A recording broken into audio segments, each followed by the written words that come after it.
সভ্য এবং গণতান্ত্রিক রাষ্ট্র যেগুলো আছে সবার সাথেই আমাদের সম্পর্ক থাকবে, বন্ধুত্বের সম্পর্ক।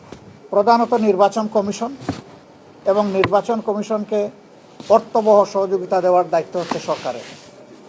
আমরা এই দুই অথরিটিকে জানানোর পরে আমরা যদি সমাধান পেয়ে যাই, বাইরে কাউকে আমরা জানাবো না। কিন্তু যদি আমরা সমাধান না পাই, তাহলে আমরা এটাকে অবশ্যই জনগণের জানার অধিকার আছে, আমরা জানাবো। তারা এটা জানতে চেয়েছেন যে আগামীতে যদি আমরা সরকার গঠন করি, তাহলে আমাদের রিলেশন দুনিয়ার বিভিন্ন দেশের সাথে কেমন হবে, আমাদের নাইবরদের সাথে কেমন হবে।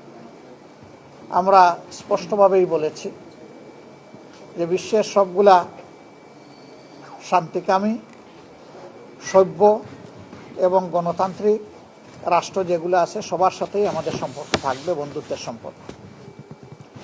যারা আমাদের প্রতিবেশী তাদের সাথে অবশ্যই প্রতিবেশী সুলভ সম্পর্ক আমাদের থাকবে।